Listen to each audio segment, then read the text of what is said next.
one image that comes to mind when you look at your spiritual endeavor is that of action and reaction. Whatever you are doing has an impact on your own fortune and has an impact on others. In the same way that water creates ripples in a lake, your thoughts are also creating ripples in your mind and then in the collective consciousness. Your thoughts will have an impact on how others are thinking and feeling. And then, of course, your words have a greater impact. They will shape your present and your future, and they can remain unforgettable in the minds of other human souls.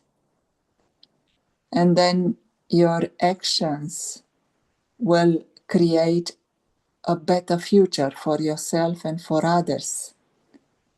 And others will even copy the actions that you are doing. So how much impact you can have through your thoughts, words, and actions in the lives of all around you and in the lives of some who may be far away from you. However, thought energy, word energy, action energy will propagate and will reach others who are on the same wavelengths as you are. If someone is completely disconnected from a certain radio frequency, they will not going to be able to catch what is emitted on that radio frequency. They will not hear the song, they will not hear the jokes, they will not hear the news. But those who are on the same radio frequency as the frequency where you are emitting, they will pick it up wherever they are.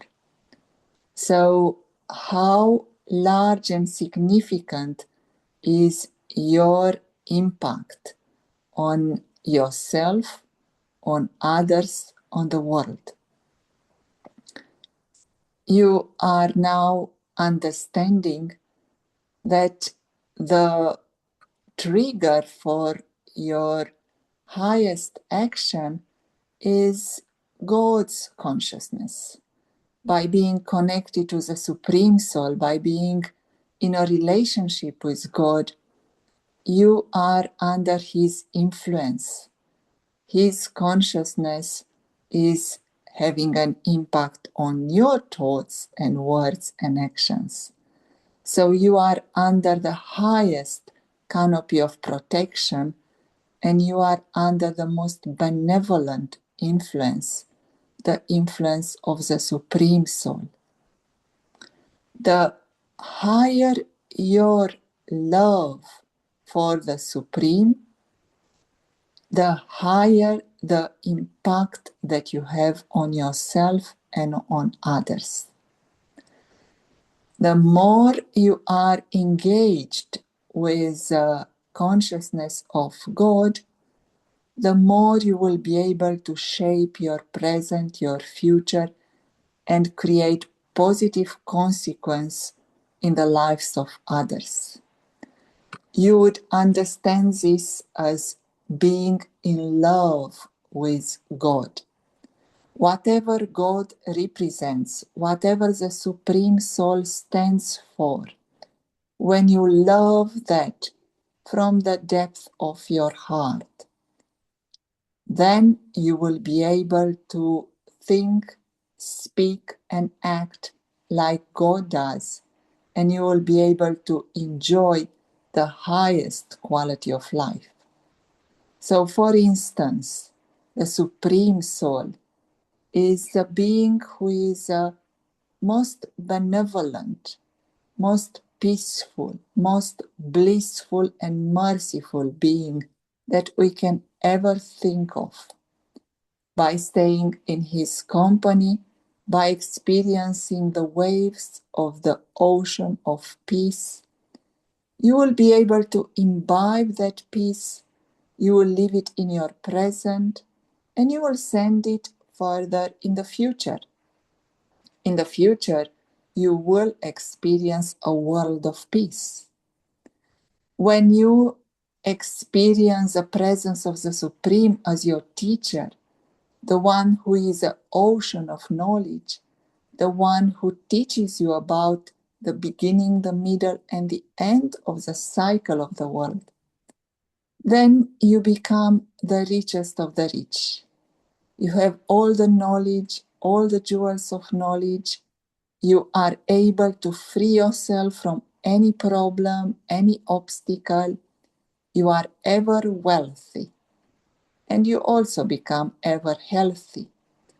So, you become a king by staying in the company of the King of Kings. This company has to be full of love, full of presence, full of attention.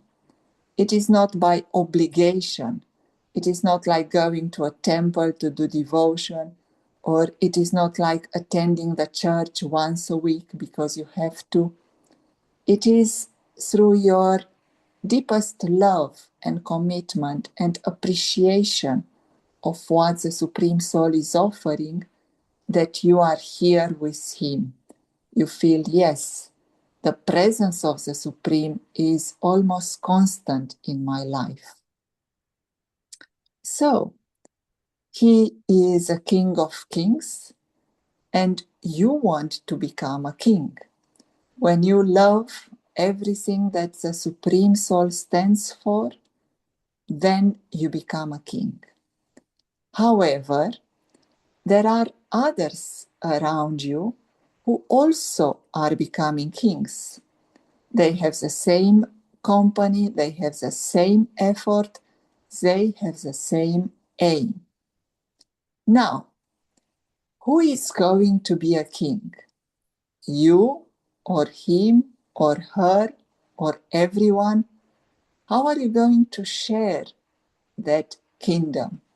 How are you going to share the reward, the peace, the love, the abundance?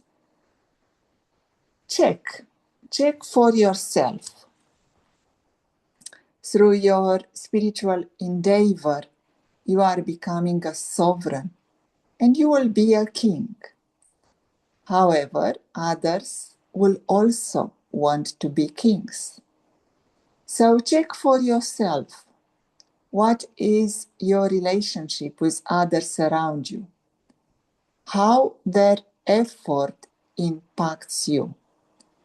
How do they push or pull you through their effort to become kings?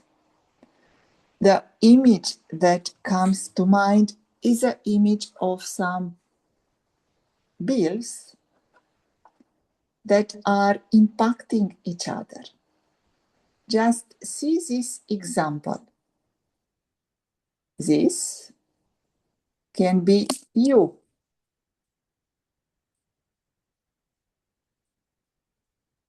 And look at the impact that you have on others when you make effort.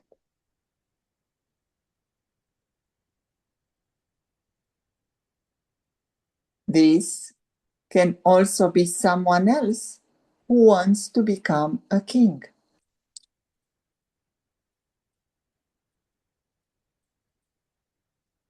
So, when someone makes a big jump, when someone makes a lot of effort, and they create such an action that will hit everyone else, will create a consequence in the life of everyone else.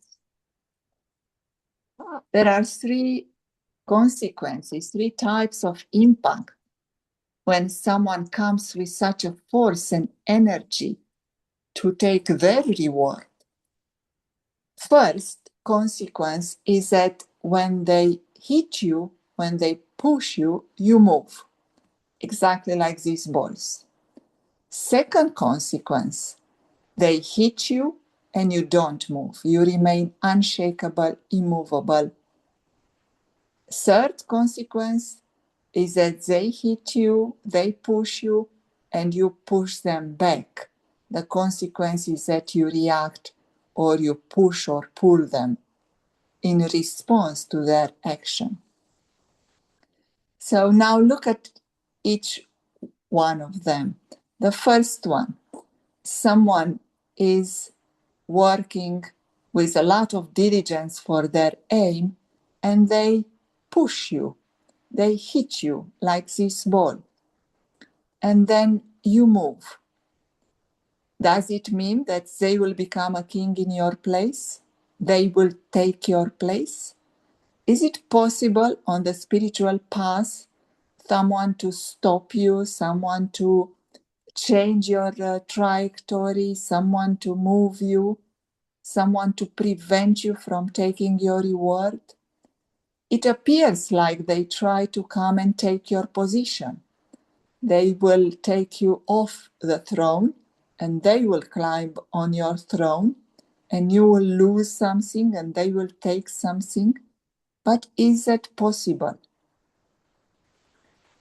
Look again at this phenomena. They come and they push you, and you change your position for a while, you fluctuate, you move, you go up and down, and eventually you settle back into your original position. So, the spiritual model says that whatever position you had at the start, you will have the same position at the end. No one can take your place. No one can replace you, or no one can take the reward that you are worthy of. Whatever you are doing, you will get the reward of that. Everything depends only on you. Second type of consequence, someone pushes you and you do not move. Is it possible when someone comes and pushes with a lot of force? Let's say from here, someone pushes with a lot of force. Is it possible that you're not going to move? How is that possible? It is possible only when there is another force pushing from the other direction. So someone pushes from the right and someone is stopping them from the left. So there is another force applied of equal amount. Who is this one who can push from the left and can prevent everyone else from moving from their position? The only one who can resist any energy, any force, any power is the Almighty God, the Supreme Soul. So when you have the Supreme Soul on your side, it is not necessary that you will start moving up and down, left and right, fluctuate until you return to your original position. No. When you have the Supreme Soul on your side, whoever comes and pushes because they want their reward, they want their aim to be fulfilled, that's fine for them. But I don't need to fluctuate in my mind. You don't need to fluctuate.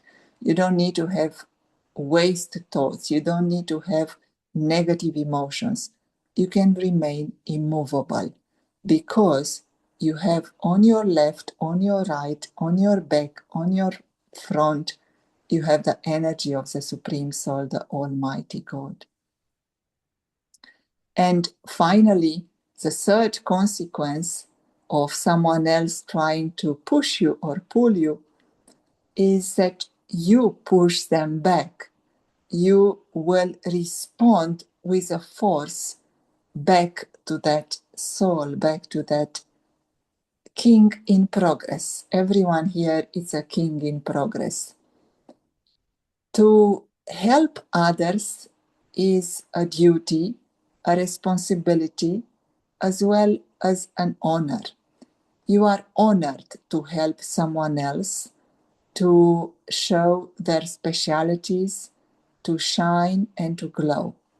So, check if someone comes and pushes you, will you be able to respond with an energy that will uplift them, with an energy that will help them to see the beauty and the truth and helps them to come closer to the Supreme Soul? Today, look at this law of karma, look at your energy, at your action through thoughts, words, and deeds, and check what is your aim. If you really love the Supreme Soul, your aim will be to be like Him. You are a king, and you will always going to be a king. You just need to see it. Others are also kings, and it is in your vision to see them as kings. If you keep the company of the Supreme, if you love what He loves, if you stand for your rights as a king, then nothing and no one can push you. Nothing and no one can make you to move from your highest stage of consciousness. You will remain detached and loveful. You will remain in the company of the Supreme, full of love, full of presence, and at the same time you will be able to help others to come in that space of peace and truth and love and happiness.